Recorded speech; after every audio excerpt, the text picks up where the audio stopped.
আসসালামু আলাইকুম ওয়া রাহমাতুল্লাহি ওয়া বারাকাতুহু। সম্মানিত কোয়েল পাখি খামারি ভাই বোনেরা, কেমন আছেন? আল্লাহর রহমতে আমিও আপনাদের দয়ায় ভালো আছি। তো এখন গরম সময় এবং পর্যাপ্ত গরম, তো সেই জায়গা থেকে আপনার পাখির দিকের খেয়ালগুলো এত বেশি রাখতে হবে যেটা পরিকল্পনার বাইরে। আপনি যখন আপনার পাখির দিকে খেয়াল রাখবেন না, নজর রাখবেন না, শুধুমাত্র সকালে পানি দিয়ে সন্ধ্যার দিকে পানি দিয়ে শেষ করে দিবেন, তখন আপনার পাখি আপনার খামার টিকবে না। বিশেষ করে এখন এই গরমের সময়, কারণ আপনার আমার যখন গরম বেশি চলে আসে তখন আমাদের কি অবস্থা হয়, আমাদের প্রতি আমরা কি যত্ন নিই, আমাদের ঠান্ডা করার জন্য আমাদের কোন সমস্যা হচ্ছে এই দিক কত নজর করি। ঠিক তেমন ভাবে তার চাইতে বেশি নজর করতে হবে একটা পাখির দিকে।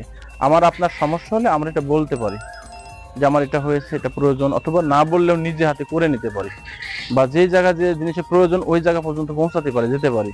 কিন্তু একটা পাখি আবদ্ধ অবস্থায় থাকে, কথা বলতে পারে না, তাদের পিপাসা লাগলে চাইতে পারে না, ক্ষুধা লাগলে বলতে পারে না, গরম লাগলে বলতে পারে না, কোনোটাই কিছু বলতে পারে না, বোবা তারা। এজন্য আপনাকে মা বাবা, পাখির একজন মা বাবা হতে হবে, গার্জিয়ান হতে হবে। একজন সন্তান, শিশু সন্তান যেমন জন্ম হওয়ার পরে কিছু বলতে পারে না, কান্না দেখে বুঝে নিতে হয়। একজন মা যেমন তার সন্তানকে কান্না দেখে বুঝে নেয় যে আমার ছেলে প্রস্রাব করছে কি পায়খানা করছে কি ক্ষুধা লাগছে, একজন মা সেটা বুঝে, তার কান্না বুঝে তাকে সেই যত্নটা করে। ঠিক তার চেয়ে বেশি আপনাকে পাখির দিকে নজর করতে হবে। পাখি কোন শব্দে আপনার কি হচ্ছে, পাখি কিন্তু একটা শব্দ আওয়াজ আছে। পানির পিপাসা লাগলে তার একটা শব্দ, বিভিন্ন তার গরম লাগলে এই যখন আপনি আপনার বিভিন্ন কন্ট্রোলের দিকে নিয়ে আসবেন, তখন পাখির সমস্ত মুভমেন্ট কিন্তু আপনার নজরের ভিতরে চলে আসবে।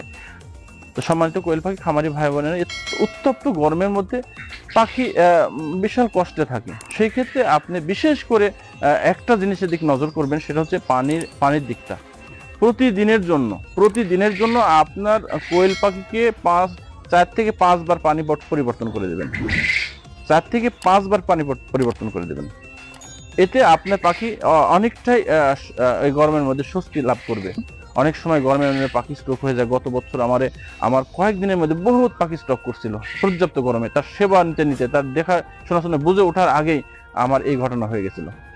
কিন্তু আল্লাহর রহমতে এই যে এখন এত গরম, আমার পাখির ইনশাআল্লাহ আল্লাহর রহমতে কোনো পাখির সমস্যা হয় না, কারণ আমি ম্যানেজমেন্টটা, কন্ট্রোলটা আমি এত সুন্দর রাখছি, এত ভালো রাখছি, আমার পাখি কোনো সমস্যা নেই। বাচ্চা থেকে শুরু করে আমার এই ঘরে বাচ্চা, ওখানে আজকে আগামীকালকে একটা বাচ্চা, সব মিলে আমার পাখির দিক খেয়াল আমি নজর রেখেছি ভালো। তো যাই হোক, আমি আবার একটা কথা বলবো, তারা বোবা পানি এই গরমের মধ্যে না পারে আপনাকে কোনো কিছু বোঝাতে পারে না, কিন্তু আপনাকে বুঝে নিতে হবে, আপনাকে দেখে শুনে করতে হবে। বিশেষ করে পানির কন্ট্রোলটা আপনার পাখির জন্য বিশেষ করে রাখবেন। এই দিনের মধ্যে 4 বার পানি চেঞ্জ করে দিবেন, আপনার পাখি সুস্থ সবল থাকবে। আজকে এই পর্যন্তই। পরবর্তীতে আরেকটি ভিডিও আপনাদের দেখানোর চেষ্টা করবো ইনশাআল্লাহ। আসসালামু আলাইকুম ওয়া রাহমাতুল্লাহ।